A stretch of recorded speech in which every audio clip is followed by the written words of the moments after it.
मी तुकाराम थोरात, इयत्ता 7वी. मी एक पात्री अभिनय करते. मी सावित्री बोलते. मी सावित्री बोलते. हो, तीच सावित्री, जिच्या हातात कधी काही दगड होते पण मनात ज्ञानाचा दिवा पेटला होता.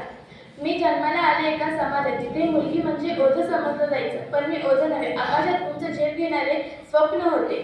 मी शाळेत जात होते, पण रस्त्याने जाताना लोक मला हसत, शेण, दगड, शिव्या देत, पण मी थांबले नाही, कारण मला माहीत होतं एक शिकलेली मुलगी हजार मुलींचे भविष्य घडवते. माझे पती ज्योतिरावांनी मला साथ दिली. आम्ही मिळून मुलींसाठी पहिली शाळा उघडली.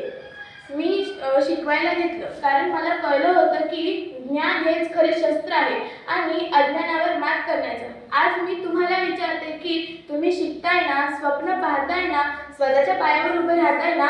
मुलींनो, तुम्ही कमजोर नाही, तुम्ही शक्ती आहात, तुम्ही भविष्य आहात. आणि मुलांनो, मुलींचा सन्मान करा, त्यांना शिकायला साथ द्या. कारण समानतेतूनच समाज प्रगती करतो. आज बालिका दिन, आज माझी जयंती आहे, पण हा दिवस तुमच्या स्वप्नांचा आहे. मी सावित्री बोलते. शेवटी एवढंच म्हणेन, शिका, संघटित व्हा आणि संघर्ष करा. धन्यवाद.